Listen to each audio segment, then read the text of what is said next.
Sir. Okay, you can start.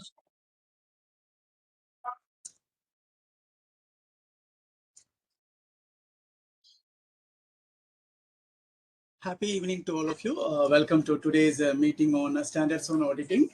We are going to deal with three auditing standards: SA250 financial statements, SA550 related party transactions, and SA570 going concern. We have with us today CA Sarvajit S. Krishnan to take us through these auditing standards. Thank you very much, Sarvajit sir, for accepting our invitation. Actually, today's session is supposed to be handled by Sunil Bumralkar from Bengaluru, but at the last moment, he couldn't able to make it out. And when we approached Sarvajit, he readily accepted. Thank you very much for accepting our invitation to be the resource person at the very last moment. Thank you very much. We have also with us our SIRC Secretary, CA A.V. Arun sir. We welcome you, sir. We will start today's programs with the invocation of ICAI Motor Song.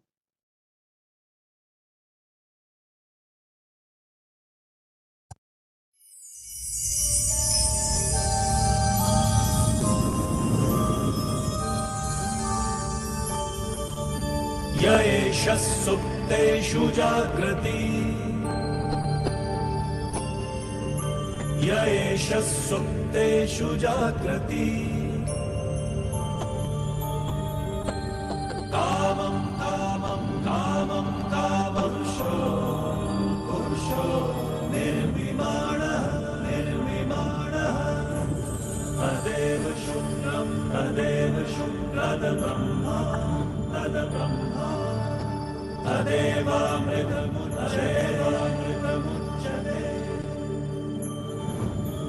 Tasmin lokaha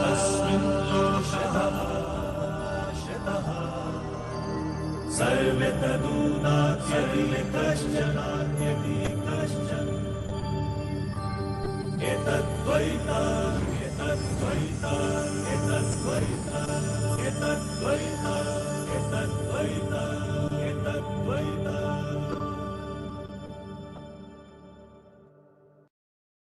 Thank you. May I now request I am Palayam Venkateshan Arun, Secretary SIRC of ICAI, to formally welcome the gathering.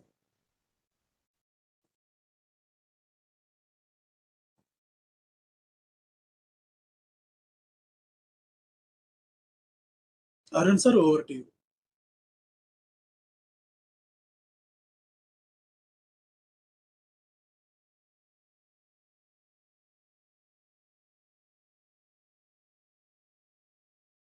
You're on mute. Thank you, Sarvajit, for accepting our invitation. Sarvajit is very energetic and young from Coimbatore, our region. So today we have SA standards of auditing sessions. So I welcome today's speaker, Sarvajit. Sarvajit, it is the stage is yours. Before I hand over the stage to sir, with your permission, Secretary sir, I formally introduce the speaker. CA Sarvajit S. Krishnan is a partner at NC Rajan and Company, a prestigious firm with a rich history of 97 years, based out of Coimbatore. Before joining the firm as a partner, he has worked with Deloitte for 6 years in the statutory audit department. He completed his graduation from PSG College of Arts and Science, Coimbatore. He had completed the certificate course on Ind AS. He has also qualified the Independent Director's Examination. He possesses a strong understanding of international financial reporting standards, IFRS, and their application in the Indian context. He currently holds the position of Treasurer at the Coimbatore branch of SIRC of ICAI. Previously, as the Chairman of Coimbatore SICASA, Southern India Chartered Accountants Students Association of a Coimbatore branch, he led the branch to win the All India Best Students Association Award. A big round of applause for that. He was the co-opted member of Auditing Standards Board of SIRC in 2019. As an active member of ICAI, he frequently contributes to the knowledge sharing ecosystem by delivering guest lectures at various colleges in and around Coimbatore. He also serves as a Board of Studies member at PSG College of Arts and Science and Sankara College, further highlighting his commitment to the academic development of aspiring accountants. He is a speaker on the topics of auditing standards and company law. He regularly addresses the study circle sessions at various ICAI branches. investors. With this brief, I present before you Sarvajit SA250 to handle today's session. Over to you, sir. வைத்த முதனடி வளர்த்து கற்றும் கடல் மீது களம் கொண்டு வலம் வந்த தமிழனை இயன்ற தமிழ்த்தாயிற்கு எனது முதல் வணக்கம். Respected Secretary of SIRC, CAAV Arun, thanks for the introduction. And thanks for inviting me today to address on three very, very important standards or some good standards. It is all the three are. So initially when I got a call today at 11:30, they said, "Sir, can you speak on auditing standards?" And they said, "Sir, 5 to 8 is your time." I was wondering, oh, all the standards I have to cover. Okay, we will give a summary. And I started with SA200 word points. Then I got a message telling it is only 3 standards and all the 3 are my favorite standards. So without taking much of time, I will just get into the topic. So auditing standards today play a very, very crucial role. And I think most of us are part of many WhatsApp universities where we are getting so many messages where, there is these days NFRA is looking so widely on so many things and chartered accountants are being blamed. And when you look into the auditing documentation, the documentation do not have that much level or that level of documentation is not being done. And some of the points with the Quality Review Board with respect to standards on auditing, what is missing in the part of documentation or all that, and majority there are very crucial points with SA250. But considering the time factor, especially when an audit is due on August 30th for a company, board is on 30th and the client comes with the books on 27th, whether we will be able to comply with these standards are a big question. But standards very clearly says once the audit of the previous year is over, the next year audit starts immediately. So these are all something which we can do it in the very early stage. And today these standards SA250, 550 and 570 today are very, very crucial. 250 is during the course of the audit, we just look into the basic laws and regulations, but we miss out to look into the overall laws which are applicable to that particular entity. So what is the impact of those kind of laws, whether they are going to be, whether there is an impact on the financial statements or they are not going to be in the financial statement impact. So what is the impact and what is the responsibility as auditors we have on those laws and regulations? Compliance is one part which we are going to see in SA250. Coming to 550, another one, related party.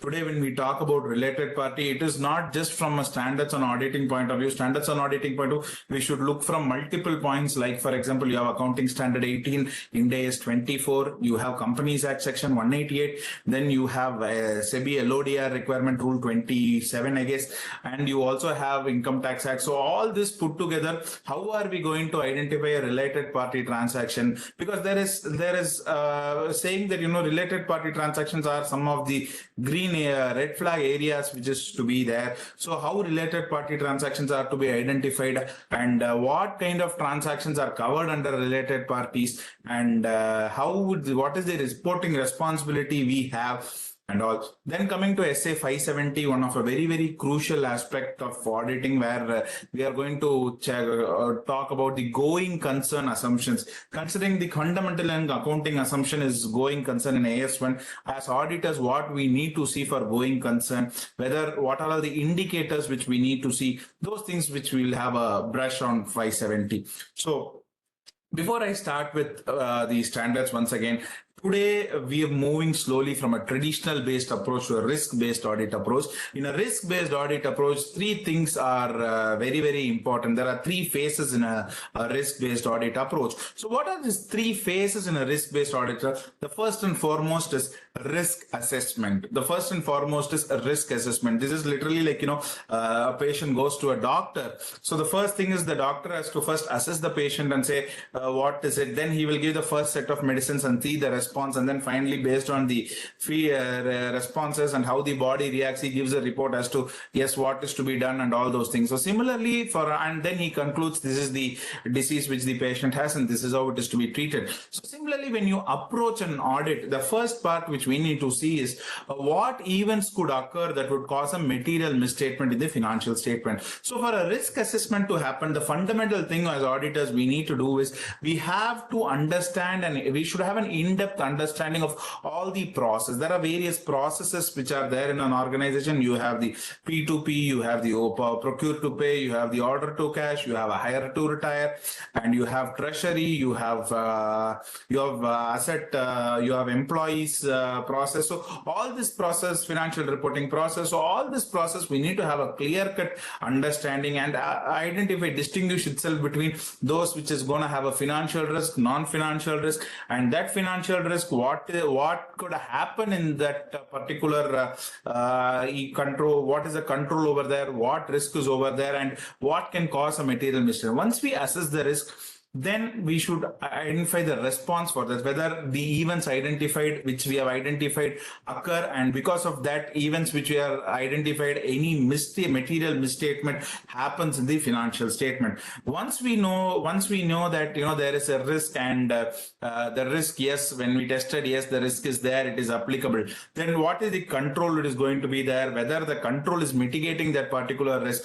After that, we do a reporting, whether what are the evidence we have obtained to ensure that the risk is, though it is very significant, yet there are related controls so that it does not have an impact on the financial statement. So these three things are very, very crucial of a risk-based audit approach.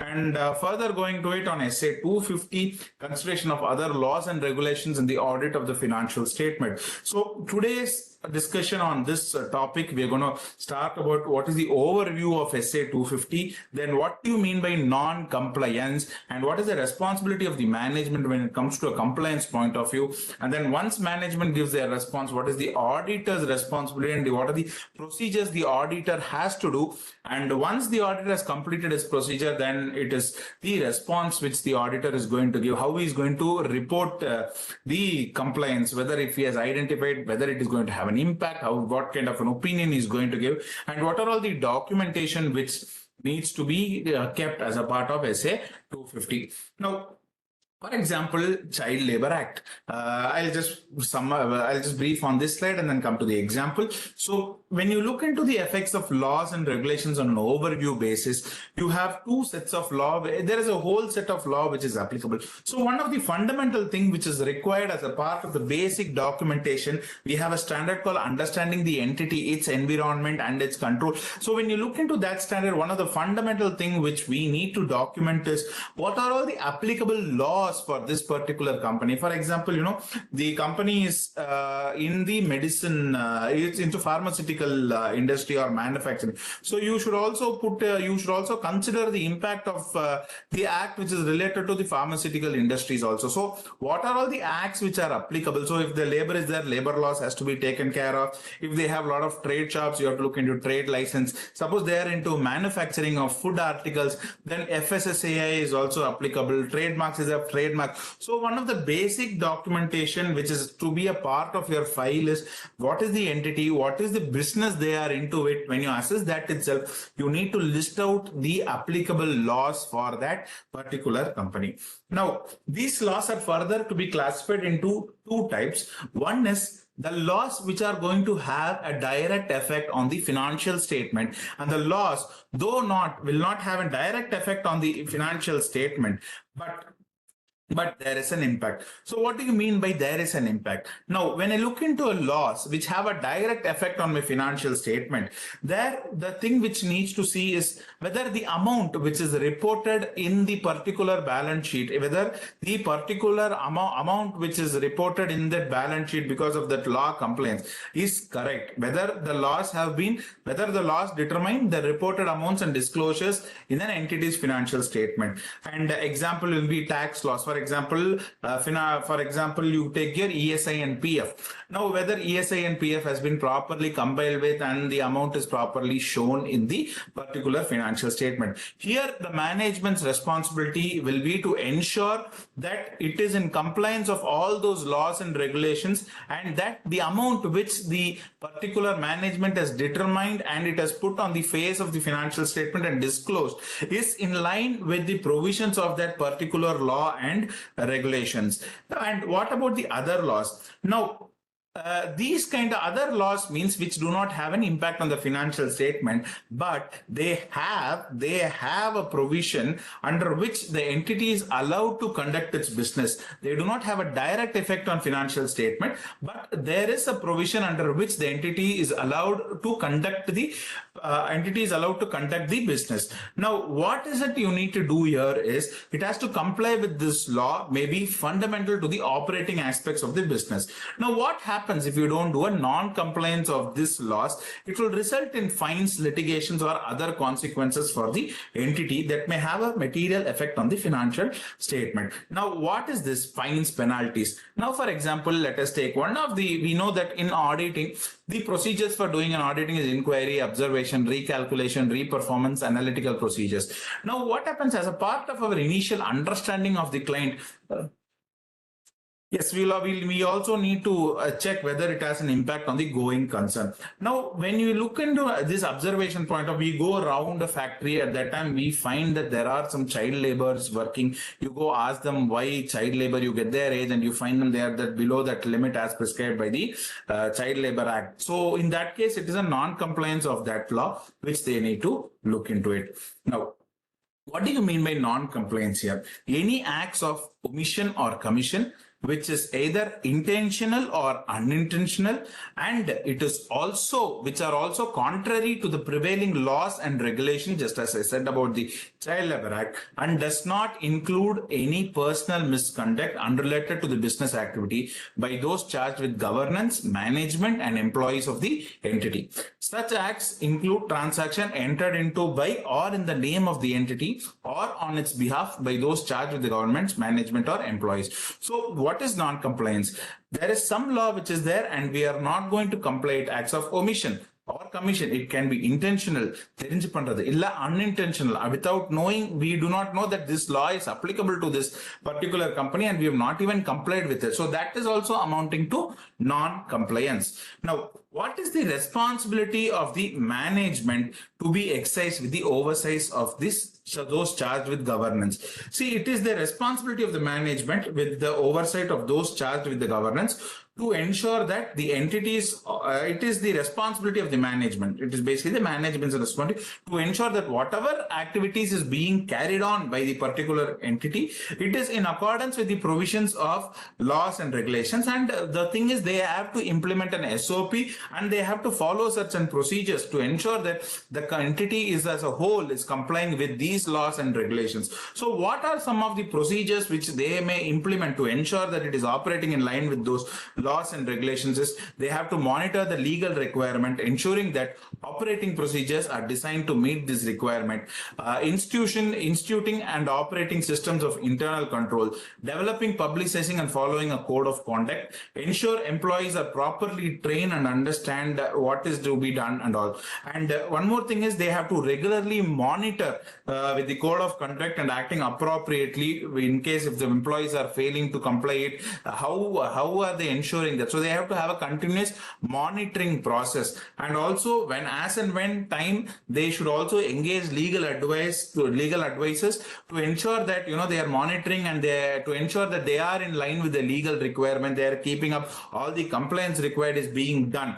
And apart from that, as I already said, just as a part of our audit documentation process, how we are to maintain the list of laws which is applicable for that particular entity, the management also has a responsibility that they have to maintain separate registers. They have to maintain the registers for the significant laws and regulations which are applicable for them. And what are the complaints? They have kept a compliance calendar. Just as we have a Companies Act compliance calendar, we check for our clients when you do an audit. So the management should also keep a compliance calendar with respect to all the acts, maintain proper register for the to ensure that the entity is following with the provisions of laws and regulations, whichever is applicable to it. Now, what is the auditor's responsibility here? Laws and regulations which have a direct effect on the financial statement. As an auditor, I have to obtain sufficient appropriate audit evidence about compliance with the provisions of the laws and regulations. Suppose the particular law do not have a direct effect on the financial statement, but compliance may be fundamental to the operation aspects of the business, like for example, Shop and Establishment Act, license, safety permits. In those cases, as an auditor, my responsibility will be to undertake specified audit procedures to help to identify non-compliance and regulate whether they have any impact on the effect on the financial statements. That is something as an auditor I need to look into it. Now, aspects which needs to be considered by the auditor is first and foremost, what we have to do is we have to have a general understanding of laws and regulations framework and compliance with that framework. This is nothing but just as how we do our understanding the entity. When we comply with that standard, we should ensure to have an overall understanding of what are the framework and compliance which is there to be complied with. After that, we have to obtain sufficient appropriate audit evidence for laws and regulations that have a direct effect on the determination of material amounts. For example, your ESI, PF and all those things. You can get the calculation, you can get the challan, whether the amount is paid within the due date. All those things you have to get the sufficient appropriate audit evidence. As we know, most of this, when you look into from a risk point of view, whenever there is a statutory obligation, there is nothing called materiality concept when it comes to a statutory obligation. So even if it is a tax, be it TDS, it is tax. When it comes to statutory, you have to look at it from true and correct view and not a true and fair view. So ensure that you can't say, okay, they have to pay 50,000 rupees, they have paid only 49,700 rupees. 300 rupees is immaterial. But when you look into statutory payment, that immaterial there is nothing called a concept called immaterial. It is the exact amount which has to come into picture. So when you have to perform audit procedure for those laws and regulations that do not have a direct effect on the determination of the amounts and disclosures. So, and apart from all those things, we have one more thing, which is SA580, which we have to request the management and those charged with governments for a return representation. Suppose a return representation cannot be a sufficient and appropriate audit evidence. So non-compliance identified, and so if you have identified a non-compliance or if you suspect that there is a non-compliances, then you have to perform further audit procedures. If you feel that there is no non-compliances or you do not suspect any non-compliances, with that the standard ends just a documentation telling that this was the laws which are applicable. All the laws have been applied. There is no any question of non-compliance. Everything is complied. Henceforth, this standard you can just document it and close it. Now, suppose you have identified a non-compliance. Then what audit procedures you need to follow is a secondary thing which comes into the picture.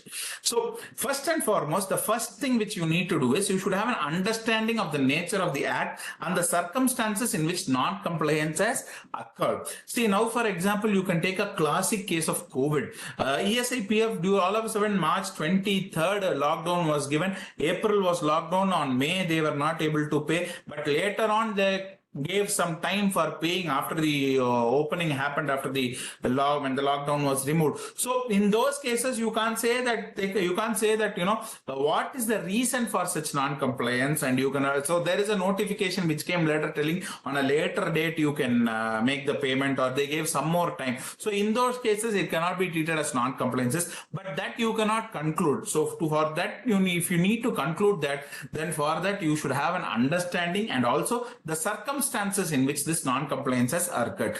And the next thing is, once you know that what are the circumstances, you should get more information to evaluate whether there is any possible effects on the financial statements because of that. And if as an auditor I suspect that there is a non-compliances, the first thing is I have to follow SA250, where I have to discuss the matter with the management and those charged with the governance, that what is these are the non-compliance which we have found, and what is your response for that. If the management then do not give you sufficient appropriate, they do not give you the sufficient information, then as an auditor, I have to go use SA number 50 where I take the advice of SA620 using the auditor's expert, where I can bring a legal opinion inside. 500 is management's legal advice. SA620 is auditor's expert. So I can go get the consideration and need to obtain a legal advice if needed. I can get a legal advice on the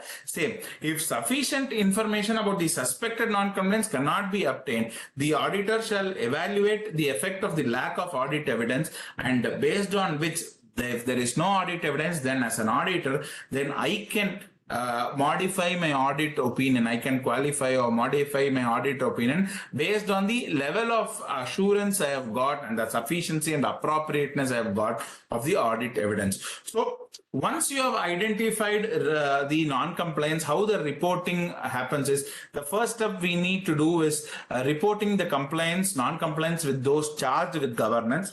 Then what is compliance in the audit reports on the financial statement, then it has to be reported to the non-compliance to regulatory enforcement authorities. Now, reporting of identified suspected compliance, material non-compliance is there.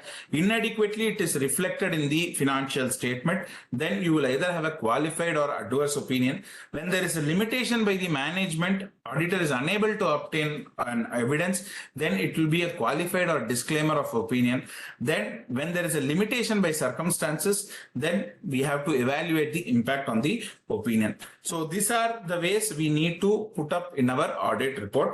But in case if you still feel that there are some non-compliances, but it is okay, but you're not able to conclude on the say, you can still go ahead with an emphasis on matter paragraph.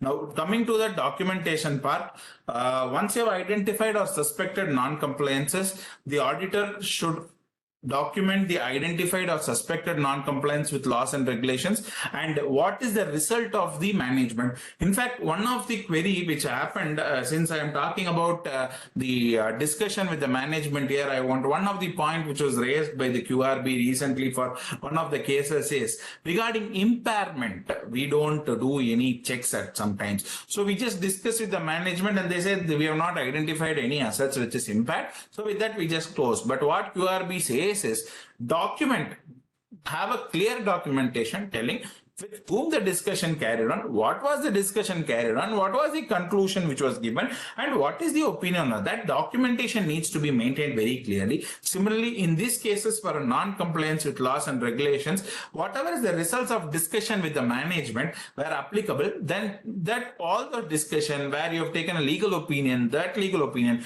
everything has to be clearly documented. And as to substantiate this, whatever is the discussion you have kept, you can also keep along with it copies of records of documents, minutes of discussion meeting, those charged with parties and outside, all those documents supporting the main document where you are telling about why this non-compliance, what is the steps you carry on. So this documentation needs to be maintained. With this, SA250 is done. We just now move on to the very beautiful standard SA550 related parties. And here in SA550, we are going to talk about a number of topics starting from what is what is a related party transaction, what is the nature of related party relationship, objectives, framework and definitions, what is the risk assessment procedure, what is the response to risk of material misstatement, accounting and disclosure of the risk of material related party transactions, and the communications with those charged with governments and the return representation. Now, what is related party transaction? Now, when you talk about SA 550, it deals with the auditor's responsibility related to related party relationships and transactions when performing the audit of financial statements. So now, again, when we talk about, just as I told, we have a documentation where we say that, in the previous standard, which are all the laws which are applicable for this particular entity. Similarly, when you look from an SA 550 point of view, at the point of understanding the entity, we should also have another clear-cut documentation which says that this is the company.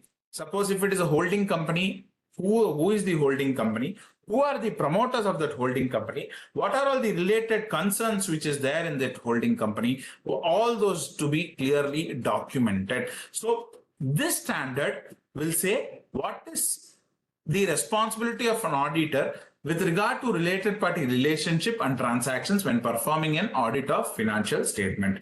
Now, when you look into related party relationship transactions, there are two types of transaction here. One carrying a normal risk of material misstatement and one carrying a significant risk of material misstatement.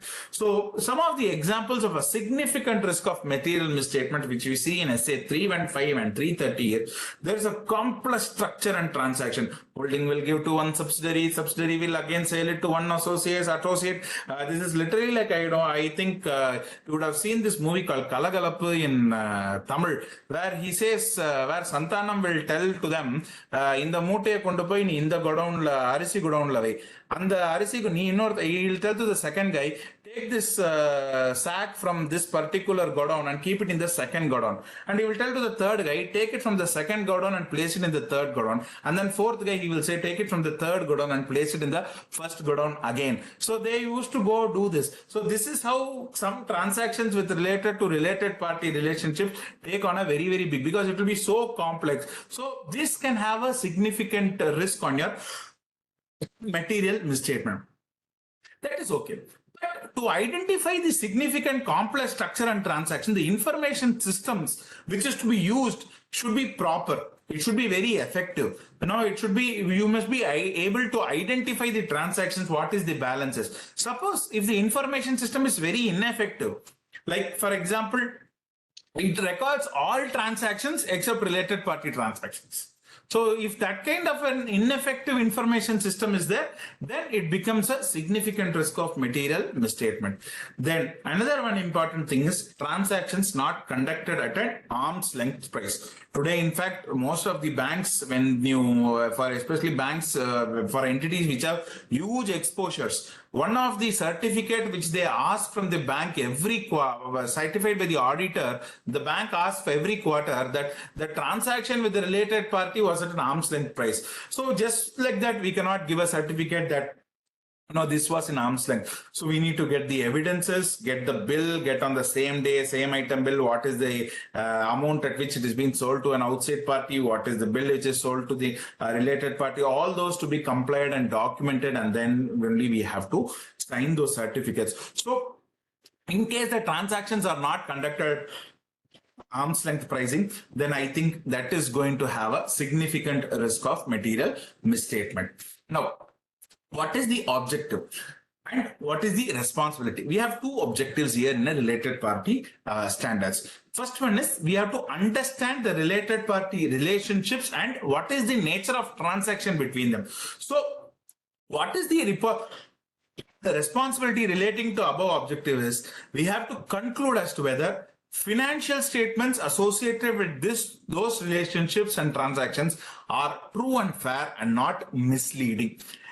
Assess whether there are any fraud risk factors pertaining to related parties. Now, when we identify that related party itself is a majority of transaction which is happening in the entity, and there's a significant there is a fraud risk factor, then it becomes a significant risk. So these are something which we need to very well assess. This is our responsibility. That is, when we understand the related party relationship and transaction, we have to conclude whether financial statement associated with those relationships and transactions are true and fair and they are not misleading, and there are no any fraud risk factors which is pertaining to the related party.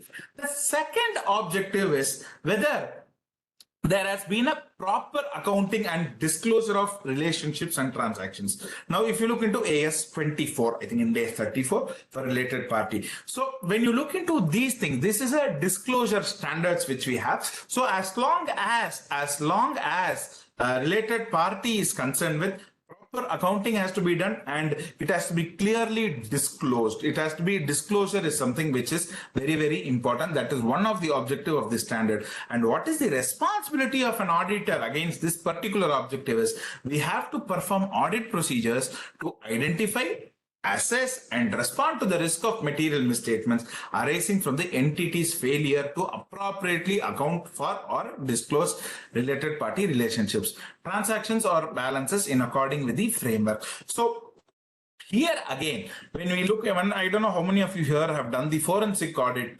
crash course, so forensic audit certificate course of the institute. One of the case study we used to have in forensic audit is the identification of related party transactions to one of the fraud risk factor, and we used to analyze using the Tableau software. So here, related party relationships is something which is very, very crucial. The transaction has to be very carefully looked into it, and the balances also to be very carefully scrutinized and looked into.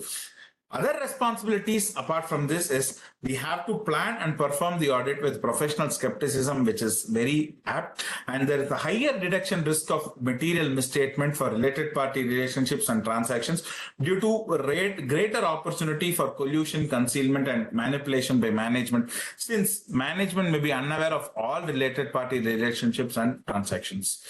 So what is a related party transaction here? We've been talking about related party transactions. So when you look into related party transaction, every transaction with a related party may not be a related party transaction, but every related party transaction is necessarily a transaction with a related party. So what do you mean? He says it's a related party, but we have 4 laws which we need to check. AS18, in case AS18, in case listed company, we have to look into LODR. Otherwise, Ind AS 24, LODR. So for him, he may say it is a related party, but need not be a related party transaction. But once it is a related party transaction, then it is, of course, a related party transaction. So this is a general presumption that transaction which is reflected in the financial statement are always on an arm's length basis between the independent parties. However, see, when we say it's an outsider, we say it is an arm's length price. But when it comes to a related party, one of the presumption which we need to always have is Kandipa, this will not be in an arm's length. So it will not be valid for a related party view.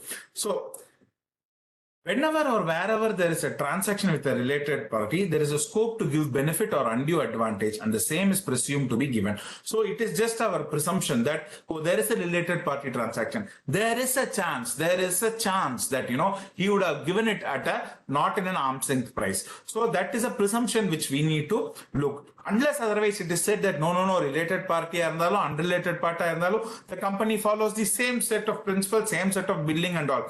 But still, that has to be established. If that is not established, then always there should be a presumption that yes, there is a chance of undue benefit, undue advantage and benefit for a related party. So transactions with related party need not always be disadvantageous, but the only concern is the way they are being abused. Therefore, transparency is something which is very, very essential and crucial when it comes to a related party transactions. So what are the various provisions which is applicable? One is Companies Act, Regulation 23, I said Regulation 27 of SEBI, and then accounting standards, you have the Ind AS also coming in. So how as an auditor, if he says it's a related party transactions, we have to check whether it is originally a related party transaction or not. So to determine that, we will also do a random, we will take SA530 principle sampling. So take up some related party which he has, the management will be giving in his response, written representation, SA580 you can take, where he will say these are all my related parties. Now you need to evaluate whether the party, relatives of key management person also will come into picture. So whether the party with whom the transactions being entered are a related party. So whether to know that whether they are really a related party, we have to check with section 2 subsection 76 of the Companies Act, and then LODR comes into picture. Then we have to check with LODR regulations. We have to see whether the transaction is as specified under 188 subsection 1 of the Companies Act, and that transactions is happening in the ordinary course of the business, and it is on an arm's length basis. For listed company, this exemption is not available. So once you determine these are the steps which we need to take to determine whether a related party transaction? First, we need to find out whether that particular person is a related party, and if so, how do you find out he's a related party? When he is referring to section 2 subsection 7621 ZB of LODR, if applicable. So you have to, based on that, you will check whether that particular entity with whom this particular our client or whoever your auditee has a relationship is a related party covered under. Once you know that he is a related party, next thing you check the nature of transaction, which has to be under 188.1 or regulation 23 of LOD. Once that transaction is there, the next you identify that yeah, he is a related party, there is a transaction, and now the next thing you have to see is whether this particular transaction has happened in the normal course of the business and it is also on the arm's length base. If not, then it is a related party transaction which has a significant influence on your audit reporting.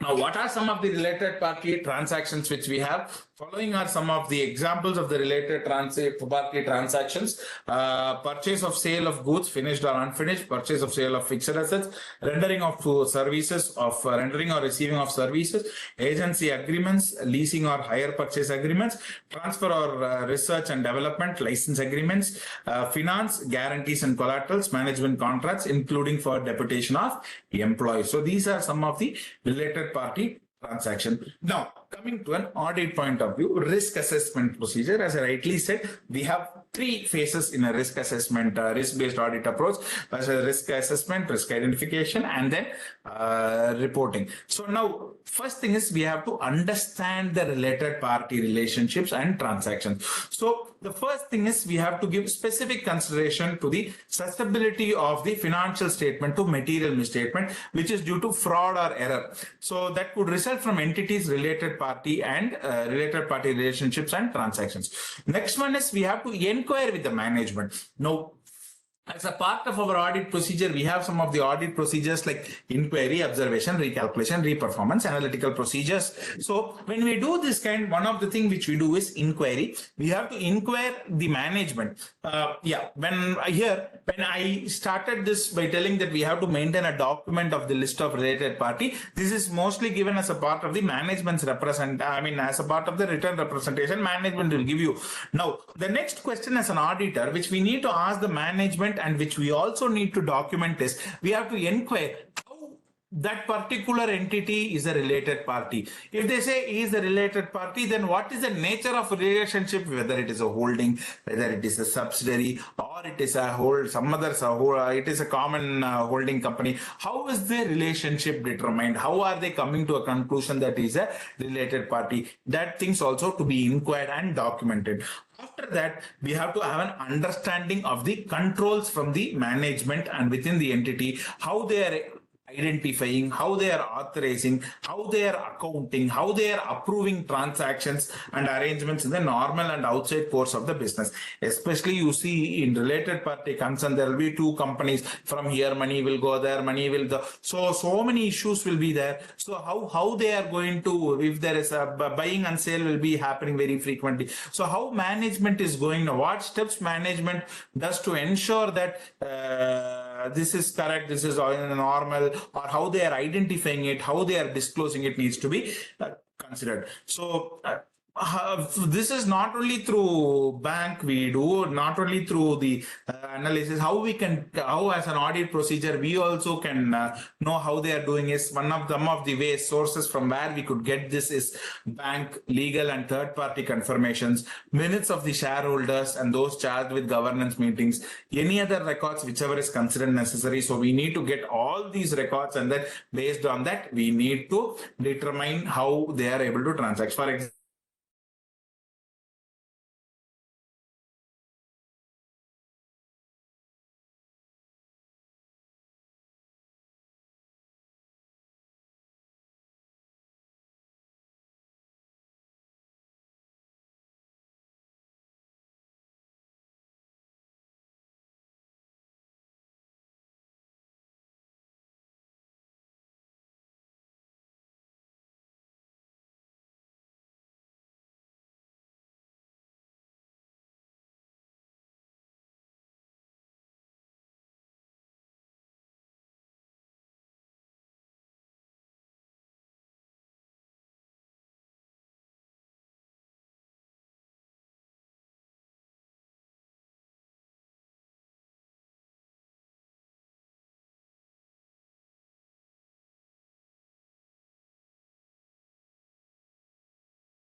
Sir, your voice is not audible, sir.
Yeah, hello. Hello. Yeah, your voice is audible, sir. Can I continue? Yeah, sure. Okay.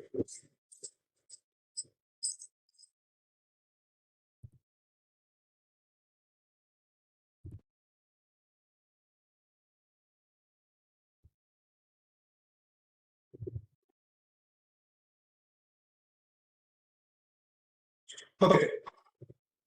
So, sir, I'm getting a question.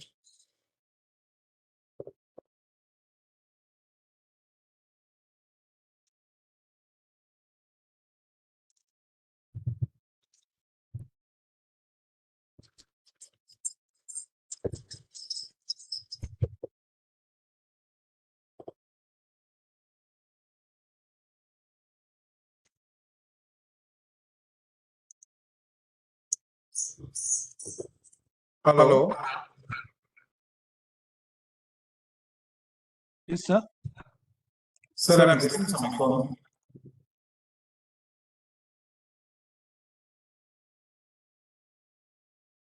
Yeah, your screen is visible, sir.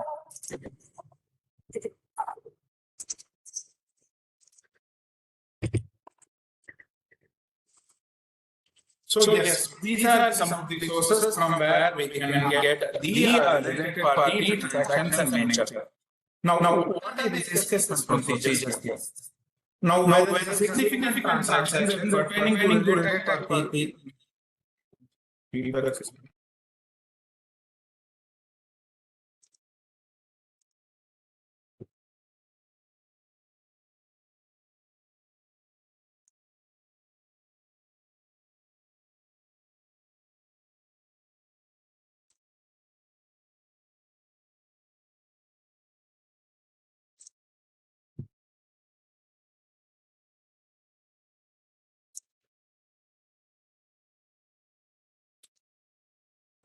Hello.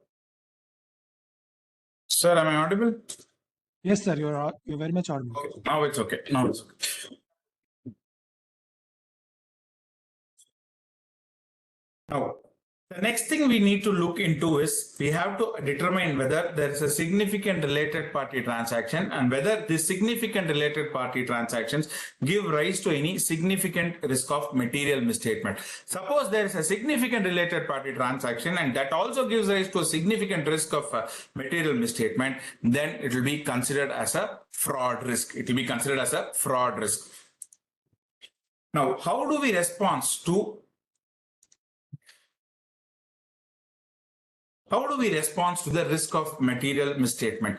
Now, when there are non-identified related parties, if as an auditor, I identify related parties or significant related party transactions, which the management itself has not identified previously or it has not disclosed to the auditor, then as an auditor, our responsibility shall be primarily we have to communicate it to the engagement team telling that yes, this is a related party transaction. Now, where the applicable reporting framework establishes the related party requirements, then as an auditor, we have to request the management to identify all the transactions with that particular entity who has been identified as a related party. And the next thing is we need to inquire as to why the entity's controls failed to detect the related party relationships and transactions. Now, when there is a failure of the entity's control to identify and detect the related party transaction, now that is again a point of risk. Now, the next thing we have to do is we have to perform the appropriate substantive audit procedures, reconsider the risk assessment procedure, go back to the risk, reconsider the risk of material misstatement. If we come to know that the non-disclosure of the management, the particular related party transaction by the management appears to be intentional, then we need to consider the audit implications. Now, with respect to the identified related parties, if a transaction which is outside the normal course of business, the auditor shall inspect the underlying contracts or agreements and evaluate whether there is any circumstances for fraudulent financial reporting or concealing or misappropriation of assets which is in existence. Now, the terms of the whatever is the terms of the transaction, the management has to say. When we are identifying a list of, for example, there is a purchase and sale regularly happening between two related parties of trading goods. All of a sudden, there is a car sale. And suppose they say, no, sir, we wish to transfer it to this entity because there is one particular director for whom we want to use that car in that particular company. In that cases, we come to know, and when we evaluate through our inquiry, yes, it is okay, it is inconsistent with the management's explanation, then we have to just check whether it has been properly accounted and whether the disclosure is appropriate, and that the transaction which is properly accounted and disclosed has not only disclosure taken place, whether it has been appropriately authorized and approved. Now the next one is how the accounting disclosure of related party relationships and transactions take place. In forming an opinion of the financial statement, when we come to the audit opinion point of view from SA250, as an auditor, we need to evaluate whether whatever the related party relationships we have identified and the transactions, all those, whether they have been appropriately accounted and disclosed in accordance with the applicable financial reporting framework. Not only that, and whether the effects of these related party relationships and transactions prevent the financial statement from achieving the true and fair presentation, or they cause the financial statements to be misleading. So what is the main documentation we need to do is we have to include the names of all the identified related parties and the nature of related party relationship, and also in case if you have not unidentified related parties by the management, which we feel they are related party and we have identified it, we should also document the same. What is the management explanation as to why the management has not identified them as a related party needs to be clear-cut documented. Now, the significant matters which arises during the course of the audit with respect to the entities related parties, all those things has to be communicated with those charged with governance, which is in accordance with SA 260. Apart from that, the management should also get the written representation from the auditor should also get the written representation by the management as per SA 580 that include that management has disclosed all the related party relationships and transactions of which it is aware, and appropriate accounting and disclosure of relationships and transactions are there. I again repeat, getting a written representation is not a sufficient appropriate audit evidence, and that documentation is alone not sufficient. As an auditor, we have to clearly document the related parties, related party transactions, if it is identified, whether it is in the normal course of the transaction, if there is any something which is outside the ordinary course of the business, then the auditor also has to document the management's explanation and whether the management explanation is in line with any underlying contracts or agreements. If it is an unidentified, the auditor has to document as to why you have identified him to be a related party, and also has to document why management has failed to identify him as a related party. Suppose the failure by the management is wanted, is on a purpose, or it has done it with an intention, then the auditor has to consider the reporting implications. With this, the related party standards come to an end. These are the overview of the SA 550. Going to SA 570. This presentation, most of SA 570 is taken from the Institute's guidance on auditing standards. There is a book which is published by institution, by our Institute on Auditing Standards Training Program. So this presentation is taken from that. Due to this morning only I was informed about the change of speaker. I had no time, so I've taken the presentation from the Institute's guidance. So in SA 570, what are we going to speak? We're going to speak the scope, what is the effective date of the standard applicability, what are the objectives of this standard, what is the requirements in this standard, and other application and the explanatory notes. SA 570 basically talks about the going concern. What is the auditor's responsibility in the audit of the financial statement when it comes to the going concern assumption with respect to the management use of going concern assumptions in the preparation and presentation of the financial statement? So again, I repeat, the scope of the going concern is very clear. It says it is the auditor's what is the auditor's responsibility is during the audit of the financial statement as to the assumption which the management has made with relationship to going concern while preparing and presenting the financial statement. So what is the management's responsibility here? Going concern is a fundamental preparation in the fundamental principle in the preparation of the financial statement. Accounting standard 1 talks about going concern.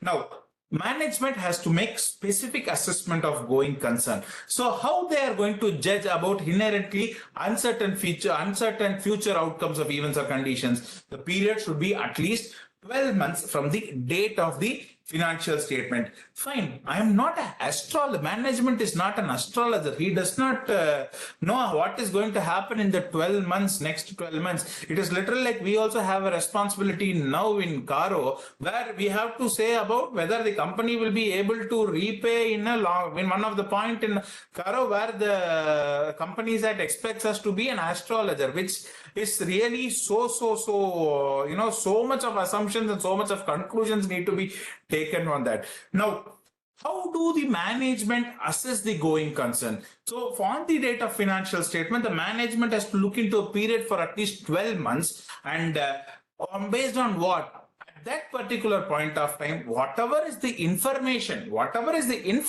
which is available to the management, based on that, the management has to ascertain the next 12 months going concern. This is usually affected by the size and complexity of the entity and also nature and condition of the business. Now, as an auditor, what is my responsibility? As an auditor, my responsibility is management has used some assumptions for going concern. Now, I have to get appropriate and sufficient and appropriate evidence as to how these assumptions have been taken. What is the basis? So once I get the sufficient appropriate audit evidence as to the assumptions of the going concern, then as an auditor, I would conclude whether there is any material uncertainty about whether the entity will be able to continue, whether there is a going concern problem there. So if there is any absence of any going concerns, uncertain reference in auditor's report, please note it is not to be viewed as a guarantee to entity's ability to continue as going concern. Suppose there is no comment in the auditor's report about going concern, then now there is one point which we had about going concern. So what is auditor's objectives? About the auditor has to obtain sufficient appropriate audit evidence about appropriateness of the use of going concern assumptions in preparation and presentation of financial statement, and whether there is a material uncertainty exists which may cast a significant doubt on the entity's ability to continue as a going concern. And once he knows that there is an uncertainty which is existing and it will cast the entity to significant continuation itself is a big question, then the auditor has to determine what are all the implications it can have on the auditor's report. So how do I assess my going concern? some risk assessment procedures we need to use is determine the events and conditions which cast doubt on the entity's ability to continue as a going concern based on three factors: financial, operating, and other. Auditor has to remain alert throughout the audit for these events or conditions: financial condition, operating condition, and other condition. Smaller entities, what the auditor has to look into is whether they have the ability to withstand or respond quickly, but they may lack resource to sustain operation. This is the usual problem which we have in smaller entities. Whether they will be able to, when there is some situation where that situation can cause the going concern of that entity to arise, whether they will be able to withstand it, or in case there is some issue, whether they will be able to quickly respond. So these things are something which we need to look into it. Some other view of smaller entities: suppose there is a loss of a principal supplier, major customer is gone, key employee is gone. So bank who are giving their support previously have withdrawn their supports. So all these things are factors which can affect the going concern of this entity. So what we need to determine at this particular point is whether they will be able to withstand these changes. Now, second thing is, what we have to assess is, we have to determine whether the management has performed the preliminary assessment of going concern, whether the management has performed the preliminary assessment of going concern. If suppose the management has perform the preliminary assessment of going concern, then we have to discuss with the management and determine whether the management has identified events and conditions that may cast significant doubt. And suppose if the management has already identified the events or conditions which will cause that, which it feels that it can affect the going concern, then we have to ask the management what are the plans of the management to address them. Suppose if the management has not performed the preliminary assessment of the going concern, then we have to discuss with the management what is the basis for the use of the going concern assumption, and also need to inquire with the management whether events or conditions existed which casted a significant doubt. Now, once it is done, as auditors, we have to evaluate the management's assessment as to whether they'll be able to continue as a going concern. So how are we going to assess it, and how are we going to evaluate whatever the period the management has considered for evaluating itself as a going concern? We have to take the same period which is used by the management as said by the financial reporting framework, or any other longer period if it is told by any law or regulations. Suppose if the period is less than 12 months from the date of the financial statement, then we have to tell the management, don't see next 8 months, see for next 12 months, at least for 12 months from the date of signing of financial statement, please evaluate your going concern. So, and apart from that, not only this, if suppose the management says going concern is there, as an auditor, our responsibility is also to evaluate what are all the informations the management has considered, okay, which for the evaluation of the going concern. Now, in case of a smaller entity, we have to evaluate the management's assessment, discuss with medium and long-term financing of the entity with management. It has to be inconsistent with the auditor's understanding, and all the supporting documentation which is there also to be taken. And also we have to evaluate to meet the obligation for the owner manager's ability to meet the obligation under support arrangements. So now, for a period beyond management's assessment, if suppose management has assessed for 12 months, suppose you want to know some period beyond the period of assessment, we have to inquire the management as to its knowledge of beyond period of management assessments. If suppose they identify something, then the management, we have to request the management management to evaluate that potential significance. That is, suppose if they identify that this is next 12 months, it is not a problem, sir. Maybe after 14 months, we have this problem, sir. Or after 12 months, the very next day after 12 months, we have that problem, sir. Up to 12 months, not a problem, sir. In that cases, we have to specifically request the management to evaluate what are all the potential significance can happen because of that event. So there is no any responsibility to perform any other audit procedure except inquiry. So only thing is you need to ask them, there is a potential significance, what is the impact of that on the going concern? Just inquiry, and whatever reply he says, not just hearing and keeping, keep it as a documented paper, and also with a note that management assessment aside, we have identified a potential significant event after the management's beyond the management assessment period. On inquiry with the management, the response given by the management is so and so. In view of this, we conclude that this has no potential significance, or this does not impact the going concern assumption. That kind of a documentation is something which is very, very needed. Apart from that, there are other audit procedures which needs to be done. The first one is, in case management says going concern, no, we are ever going company. We don't have any problem. We have never done it. If they say so, then we have to request the management to make the going concern assessment, if not yet performed. Apart from that, we should also evaluate management's plan for future action, whether they are planning for any restructuring, very expenditure reduction, any additional line of business having potential impact in the market, having huge sales opportunities. Then what are the situation which is likely to improve because of those outcome, whether it is feasible. So whether any other additional fact or information is available since date of management. So all those things we need to look into it. So if suppose a firm says no going concern, it is the responsibility of the management to request for a going concern assessment. If suppose you say you do a going concern assessment, and if the management is so clear that they are not going to do, then you have to evaluate the auditors. There comes our responsibility, and then further the impacting on the reporting also.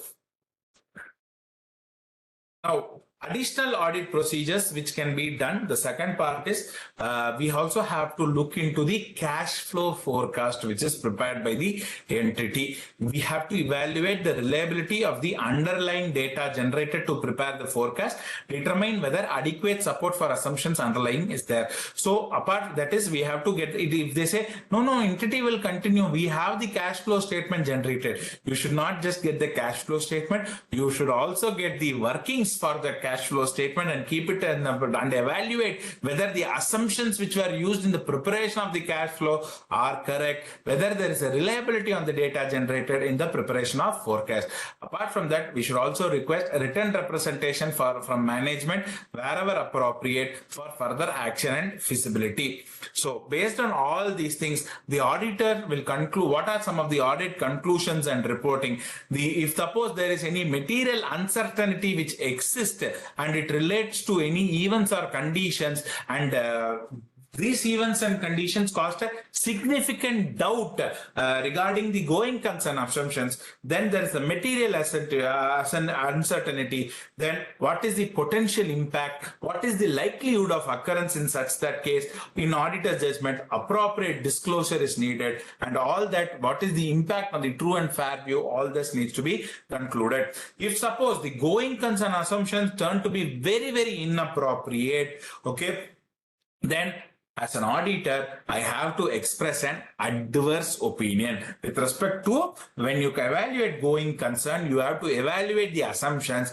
And if you find that the assumptions with which the going concern has been taken is very, very inappropriate, then as an auditor, then it is a responsibility to express an adverse opinion. If the management is required to prepare FS, then the FS may be prepared on an alternative basis. But in either case, the auditor has to express an unmodified opinion along with emphasis of matter para, highlighting what are the alternative basis which was provided, and for the disclosure to be adequate, these things to be taken care of.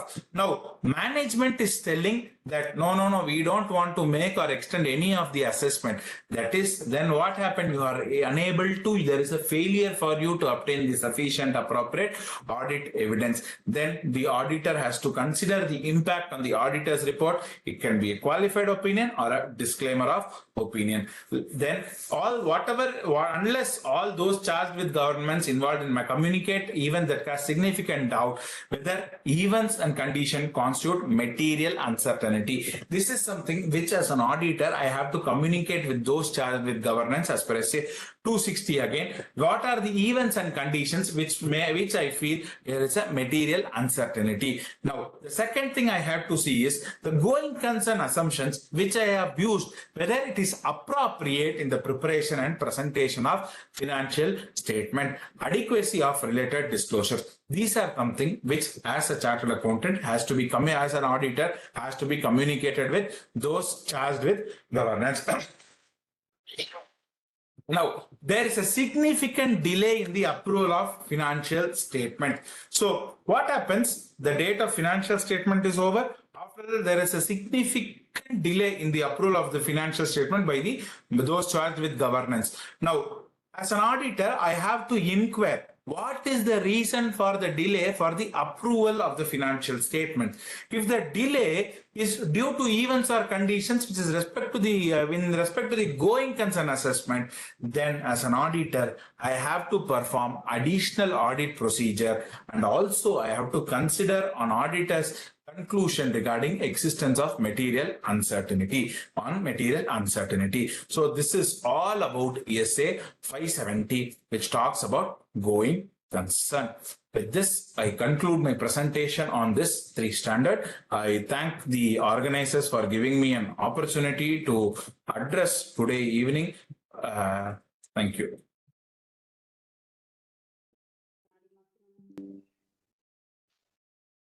Thank you, Sarvajit, for your presentation. Even though it is a very short notice, you are prepared well and delivered well. Thank you from the SIRC. I thank you for your gesture to present the paper with short notice, and also thank the participant for participating in this event. Thank you, Hananda.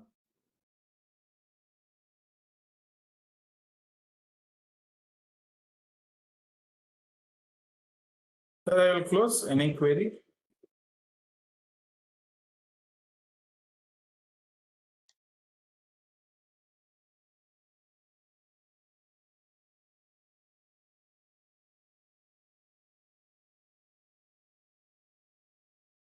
Riaz, unmute participant.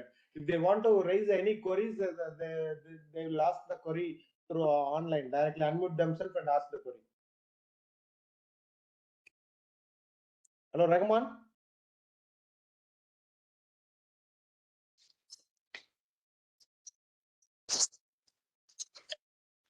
So I gave access, sir, to all.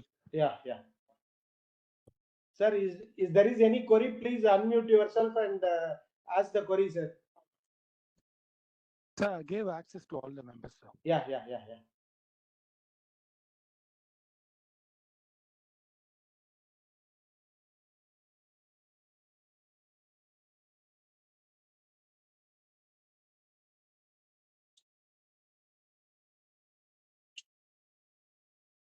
Is there anything in chat box?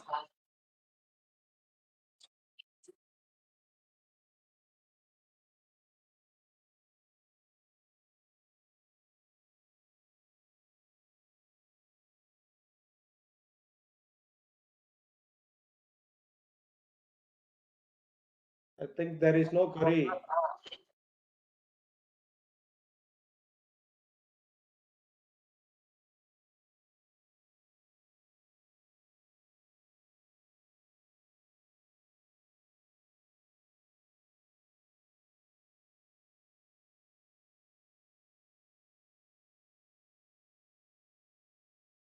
I think In case if anybody has any queries, they can mail it to me at my email ID. I think they will circulate the presentation also from SIRC. It will drop the presentation also. Okay. Thank you. Thank you, Sarojit. Thank you. Thank you. Thank you.